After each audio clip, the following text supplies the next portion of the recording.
Teori Adler, psikologi individual, memahami dan menjelaskan latar belakang muncul teori Adler dan mampu menyebutkan istilah atau definisi yang ada dalam teori psikologi individual Adler.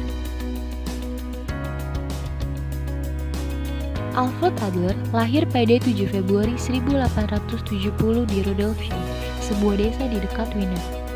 Adler menjalani pendidikan sekolah desa tanpa ada kesulitan ataupun mendapatkan prestasi yang memuaskan. Namun, ketika ia masuk gimnasium, guna persiapan sekolah kedokteran, prestasinya sangat buruk sehingga ayahnya mengancam untuk mengeluarkan dari sekolah dan menyuruhnya belajar membuat sepatu saja. Ketika ia menerima gelar dokter di akhir tahun 1895, ia telah mencapai cita-cita masa kecilnya, yaitu menjadi seorang dokter. Pengantar teori Adler. Menurut Adler, manusia lahir dengan tubuh yang lemah dan inferior, suatu kondisi yang mengarah pada perasaan inferior, sehingga mengakibatkan ketergantungan pada orang lain.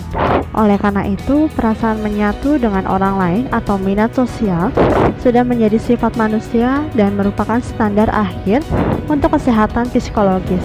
Lebih spesifik, prinsip utama teori Adler dapat diuraikan dalam bentuk kerangka. Berikut adalah adaptasi dari daftar yang menggambarkan pernyataan akhir dari psikologi individual. 1. Kekuatan dinamis di balik perilaku manusia adalah berjuang untuk meraih keberhasilan atau superioritas. Kedua, persepsi subjektif manusia membentuk perilaku dan kepribadiannya.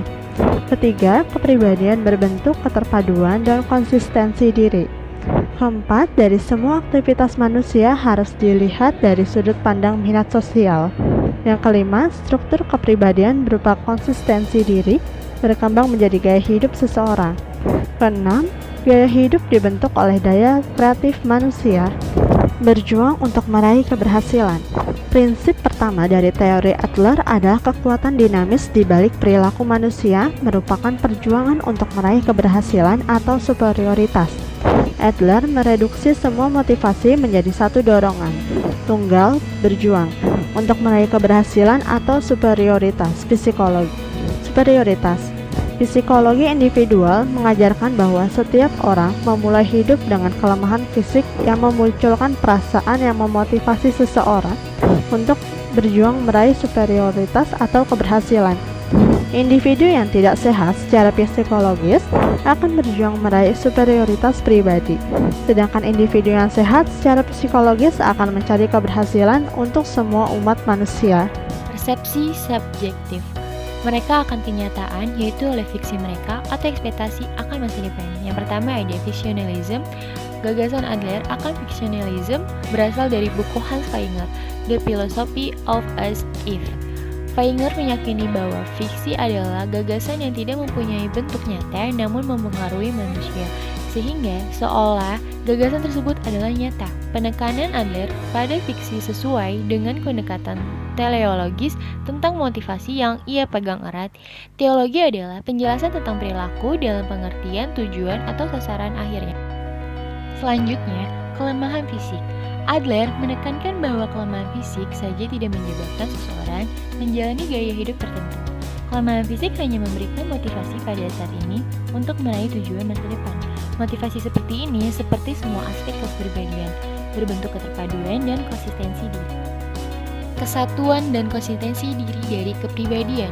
Adler menyatakan bahwa psikologi individual menekankan pada kesatuan fundamental dari kepribadian dan gagasan bahwa perilaku yang tidak konsisten itu tidak ada. Adler mengenali beberapa cara ketika keseluruhan diri manusia berfungsi dengan kesatuan dan konsistensi diri. Yang pertama, ada bahasa organ. Menurut Adler, keseluruhan diri manusia berjuang dengan konsistensi diri demi satu tujuan dan setiap tindakan serta fungsi masing-masing hanya dapat dipahami sebagai bagian dari tujuan tersebut. Melalui bahasa organ tubuh berbicara sebuah bahasa yang biasanya lebih ekspresif dan mengungkapkan pikiran seseorang dengan lebih jelas daripada yang bisa diungkapkan oleh kata-kata. Selanjutnya, kesadaran dan ketidaksadaran. Adler mendefinisikan ketidaksadaran sebagai bagian tujuan yang tidak dirumuskan dengan jelas atau tidak dipahami secara utuh oleh seseorang. Berdasarkan definisi ini, Adler menghindari dikotomi antara ketidaksadaran dan kesadaran, yaitu ia memandangnya sebagai dua bagian yang bekerja sama dalam satu sistem yang terpadu. Pikiran-pikiran sadar adalah pikiran yang dipahami dan diperlakukan oleh seseorang sebagai hal yang mendukungnya dalam upaya meraih keberhasilan. Sedangkan pikiran-pikiran tidak sadar adalah pikiran yang tidak mendukung usaha tersebut. Minat sosial. Minat sosial adalah kondisi alamiah dari manusia dan bahan perekat yang mengikat masyarakat bersama-sama. Adler 1967. Inferioritas alamiah dari manusia menyebabkan mereka mengikatkan diri bersama-sama untuk membentuk masyarakat. Tanpa perlindungan dan pemeliharaan dari seorang ibu atau ayah, seorang bayi akan binasa. Tanpa perlindungan dari keluarga atau duku, nenek moyang kita tentu sudah dibinasakan oleh binatang yang lebih kuat, lebih buas, dan yang mempunyai indera lebih tajam. Oleh karena itu, minat sosial adalah suatu keharusan untuk melestarikan umat manusia. Minat sosial berasal dari potensi dalam setiap orang. Namun, hal ini harus dikembangkan sebelum dapat dijadikan sebagai gaya hidup yang bermanfaat. Minat sosial adalah standar yang digunakan untuk menentukan seberapa bermanfaatnya hidup seseorang. Sejauh mana tingkat seseorang memiliki minat sosial, maka ia dianggap dewasa secara psikologis.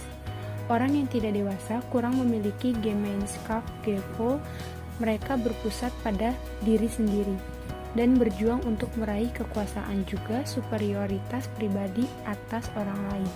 Individu yang sehat sungguh-sungguh menaruh perhatian pada sesama dan memiliki tujuan keberhasilan yang mencakup kesejahteraan manusia. Gaya hidup dan daya kreatif. Gaya hidup atau style of life adalah istilah yang digunakan oleh Adler untuk menunjukkan selera hidup seseorang. Gaya hidup mencakup tujuan seseorang, konsep diri, perasaan terhadap orang lain, dan sikap terhadap dunia. Gaya hidup merupakan hasil interaksi antara keturunan atau bawaan lahir, lingkungan, dan daya kreatif yang dimiliki seseorang. Daya kreatif adalah konsep dinamis yang menggambarkan pergerakan, dan pergerakan ini adalah karakteristik hidup yang paling penting. Semua kehidupan psikis mencakup pergerakan, ketujuan, dan pergerakan dengan arah. Adler 1964. Perkembangan abnormal. Deskripsi umum. Menurut Adler 1956, satu faktor yang mendasari semua jenis ketidakmampuan untuk menyesuaikan diri adalah minat sosial yang tidak berkembang. Singkatnya, manusia mengalami kegagalan dalam hidupnya karena mereka selalu memperhatikan diri mereka sendiri dan kurang memperhatikan orang lain. Sifat dasar seorang neoritis yang berlebihan dan tidak realistis memisahkan mereka dari orang lain. Pendekatan mereka untuk masalah-masalah pertemanan, seks, dan pekerjaan berasal dari cara pandang pribadi yang menghalangi munculnya solusi yang tepat. Faktor eksternal penyebab ketidakmampuan menyesuaikan diri. Adler 1964 menyebutkan 3 faktor penyebab. 1. Dari ketiganya cukup untuk menyebabkan munculnya ketidaknormalan. Yang pertama ada kelemahan fisik yang berlebihan, yang kedua ada gaya hidup manja, dan yang ketiga adalah gaya hidup terabaikan. Penerapan psikologi individual. Penerapan praktis dari psikologi individual ke dalam 4 area. Yang pertama, konstelasi keluarga. Ketika melakukan terapi, Adler hampir selalu bertanya kepada pasiennya tentang konstelasi keluarga mereka, yaitu urutan kelahiran, gender dari saudara kandung, dan umur yang terbentang di antara mereka. Meskipun persepsi seseorang terhadap situasi ketika mereka dilahirkan lebih penting daripada sekedar nomor urut, Adler tetap membuat hipotesis tentang urutan kelahiran. Yang kedua ada ingatan masa kecil. Adler meyakini bahwa pasien-pasien yang memiliki kecemasan tinggi akan sering memproyeksikan gaya hidup yang dijalaninya ke dalam ingatan akan pengalaman masa kecil mereka dengan mengungkapkan kembali peristiwa-peristiwa yang menyebabkan timbulnya rasa takut dan kecemasan, seperti pengalaman kecelakaan kendaraan bermotor, kehilangan orang tua, baik sementara ataupun permanen, atau pengalaman diganggu oleh anak-anak lain. Yang ketiga, mimpi. Mimpi itu tersamar untuk mengecoh si pemimpi, membuatnya sulit untuk menginterpretasikan sendiri mimpi tersebut. Semakin tidak konsisten secara seseorang dengan realitas, semakin besar kemungkinan mimpi orang tersebut digunakan untuk mengecoh diri. Yang keempat ada psikoterapi.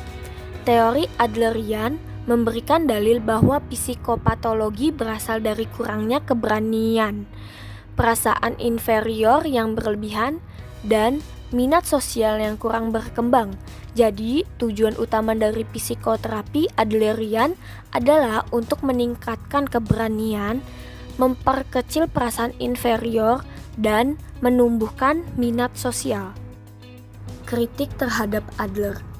Meskipun teori Adlerian adalah model untuk konsistensi diri, teori ini mempunyai kekurangan dalam definisi operasional yang tepat. Istilah-istilah seperti tujuan untuk superioritas dan daya kreatif tidak memiliki definisi ilmiah. Dalam hasil penelitian Adler manapun, istilah-istilah tersebut tidak didefinisikan secara operasional, dan seseorang yang akan melakukan penelitian akan menemui kesulitan untuk mendapatkan definisi yang tepat. Pada akhirnya, hal itu akan menyebabkan mereka mengalami kesulitan dalam penelitian. Istilah daya kreatif adalah istilah yang seringkali menyesatkan. Kesimpulannya, dalam presentasi kali ini adalah Adler meyakini bahwa manusia pada dasarnya mampu menentukan dirinya sendiri dan bahwa mereka membentuk kepribadian mereka dari makna yang mereka berikan atas pengalaman mereka. Bahan untuk membangun kepribadian disediakan oleh faktor keturunan dan lingkungan, tetapi daya kreatiflah yang membentuk bahan-bahan ini dan kemudian dibentuk menjadi kepribadian. Adler juga meyakini bahwa interpretasi manusia terhadap pengalaman lebih penting daripada pengalaman itu sendiri. Bukan masa lalu atau masa depan yang menentukan perilaku saat ini, namun sebaliknya, manusia dimotivasi oleh persepsi mereka saat ini terhadap masa lalu dan harapan mereka saat ini akan masa depan.